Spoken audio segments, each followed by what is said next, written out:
Hello, and welcome to Raising Hearts for Christ, where we explore practical biblical parenting strategies. I'm Lisa Holsinger, and I'm so glad you're here. This podcast is dedicated to equipping you with meaningful strategies to nurture your children's hearts, instill lasting values, and build godly character. It's an honor to walk alongside you on this journey of faith in parenting. Let me start by asking, have you ever given a consequence only to see your child react with zero change? Maybe you took away screen time, and instead of learning a lesson, they stomped off and slammed the door. Maybe you tried sending them to their room, and they came out even angrier. Or maybe, just maybe, you've been caught in that frustrating cycle where you keep repeating the same discipline, but nothing seems to work. If you're nodding along, you're not alone. I remember when my daughter was younger, I relied heavily on timeouts. I thought if I just made her sit still long enough, she'd learn self-control. But instead of coming out with a changed heart, she'd glare at me with arms crossed, just waiting for her sentence to be over. The behavior stopped for the moment, but her attitude, unchanged. That's when I realized discipline isn't about stopping bad behavior, it's about shaping the heart. In our last episode, we talked about the importance of ending discipline with a positive conclusion, restoring the relationship after correction, just as God does with us. But that leads us to today's big question. What about consequences? What happens when guidance and instruction aren't enough? How do we discipline in a way that doesn't just demand compliance, but actually teaches? Before we dive into specific strategies, let's establish one foundational truth. Consequences are not punishments. Punishment is about making a child pay for what they did wrong, while consequences are about teaching. God disciplines us, not out of frustration, but out of love, to help us grow. So instead of asking, how can I make my child regret this? We should be asking, what lesson does my child need to learn? That shift makes all the difference. Think of your child's heart like a map. When we see a weakness, whether it's defiance, irresponsibility, or dishonesty, our goal isn't to block their behavior, but to help them move forward in maturity. Consequences act as road signs, guiding them when they veer off course. To do this effectively, we need a toolbox of consequences, not just one or two reactions we use repeatedly, but a variety of tools that fit different situations. Let's explore them together. One of the best teachers? Real-life experience. If a child refuses to wear a coat on a cold day, they feel cold. If they leave their toys outside, they might get ruined. These natural consequences teach responsibility without us needing to lecture. Jesus used natural consequences with Peter. When Peter denied Christ 3 times, Jesus didn't scold him. He simply met Peter's eyes at that crucial moment. That one glance broke Peter's heart, and he wept bitterly. As parents, our goal isn't to say, I told you so. Instead, we align with our child by showing empathy. Ouch, your hands must be freezing. What do you think you could do differently next time? This positions us as coaches instead of enforcers, helping our children connect their choices to real-life consequences. But sometimes natural consequences aren't safe or practical. Like if a child refuses to hold your hand in a parking lot. That's when we use logical consequences, where the consequence is directly related to the misbehavior. For example, if a child slams their door in anger, they might lose the door for a day. If they leave their bike out, they lose bike privileges until they show responsibility. If a teen refuses to follow house rules, they may lose certain freedoms until trust is rebuilt. One family I worked with had a 10-year-old named James who kept playing too rough with his younger brother. His parents tried talking, warning, even sending him to his room, but nothing worked. So they tried a logical consequence. James had to spend an hour each day helping his younger brother with his chores and reading to him at night. At first he resisted, but after a few days, something changed. His heart softened because he started to see his younger brother differently. Instead of just enforcing a role, this consequence helped him develop empathy and responsibility. That's the power of logical consequences. They don't just stop bad behavior, they encourage heart change. Some children need to lose privileges to recognize the value of responsibility. If a child refuses to follow instructions, they may lose access to free play until they complete their task. If a teen misuses the phone, they might need to earn back screen time through responsible behavior. This mirrors the biblical principle in Matthew 25:21, where the faithful servant was entrusted with more because he handled a little well. Freedom and responsibility go hand in hand. God gives us responsibilities according to our ability, and as we prove faithful, He entrusts us with more. The same principle applies in parenting. Our children should learn that privileges come with responsibility and are not automatic entitlements. But what if a child lacks the self-discipline to succeed on their own? Sometimes simply removing a privilege isn't enough, especially if a child hasn't yet developed the self-discipline to handle responsibility well. In these cases, the problem isn't just disobedience, it's immaturity. Let's look at a real-life example. A mom I worked with had a 14-year-old son, Caleb, who constantly forgot to do his homework. She tried taking away his video games, but he still wouldn't complete assignments on time. When she asked him why, he admitted, "I don't even know where to start." At that moment, she realized the issue wasn't just irresponsibility. It was a lack of self-management skills. So instead of simply keeping the consequence, no video games, she added training, helping him set up a homework plan, using a checklist, and reviewing his progress together. Over time, as Caleb became more responsible, he earned back his gaming time.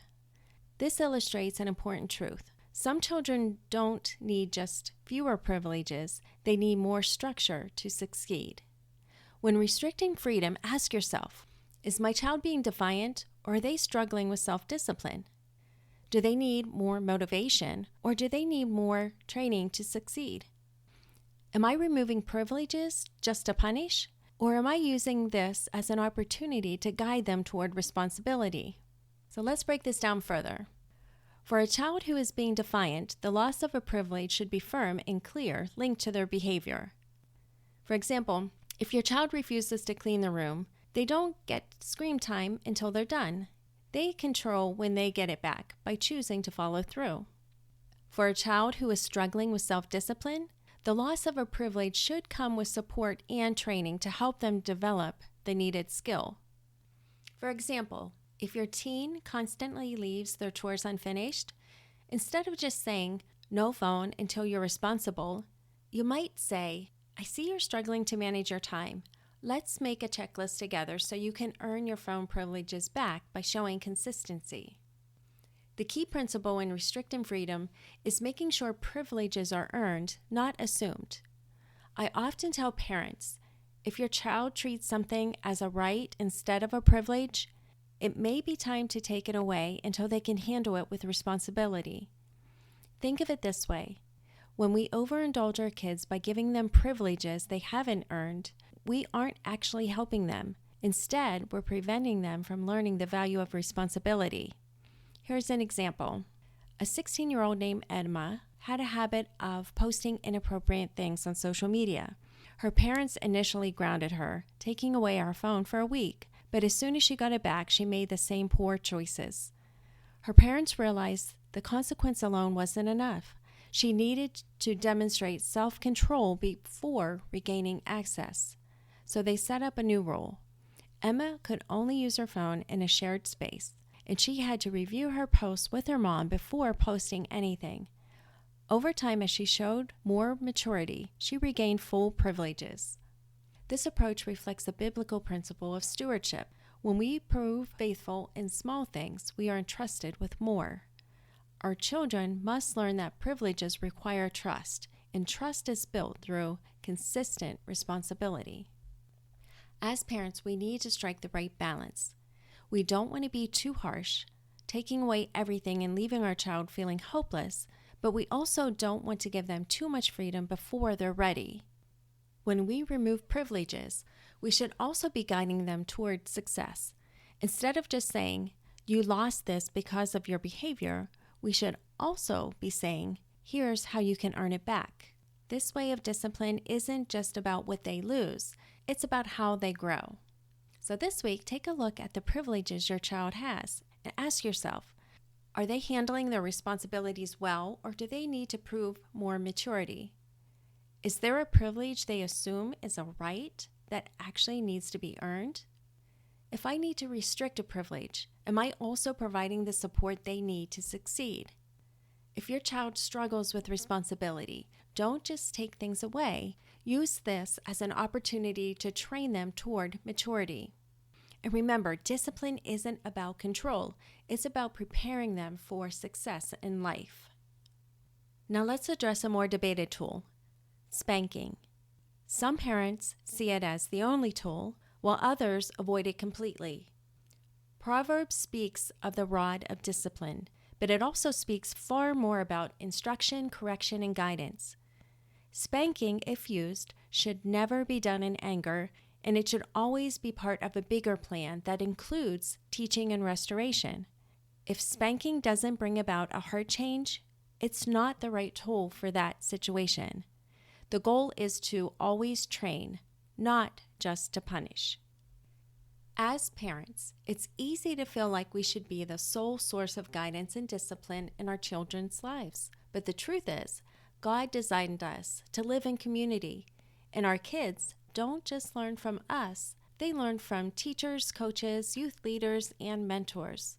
These authority figures can often reinforce lessons in a way that feels different from hearing them at home, making them a valuable part of our child's growth. I remember a mom who came to me frustrated that her son Ryan refused to listen when she reminded him about being responsible. He constantly left his soccer gear lying around, didn't hustle in practice, and seemed uninterested in improving. But one day, Ryan's coach called him out in front of the team. "Ryan, if you want to be on the starting lineup, you need to show me that you're committed. That means giving 100% at practice and taking care of your equipment." Guess what? Ryan listened. Not only did he start showing up more focused, but he also began taking care of his things without his mom nagging him. This is the power of other voices reinforcing the same message. Sometimes when parents step back and allow their child to experience correction from another trusted authority figure, the lesson sticks in a way that might not at home. Of course, as parents, we need discernment. There are times when an outside authority may be too harsh, unfair, or unwise, and we need to advocate for our children. But too often, we step in too soon, rescuing our kids instead of letting them learn resilience. Instead of rushing in, we can guide them with a question. What do you think you could do to earn more time on the field? How could you improve your relationship with your teacher? What could you do differently next time? These moments teach resilience, self-reflection, and responsibility.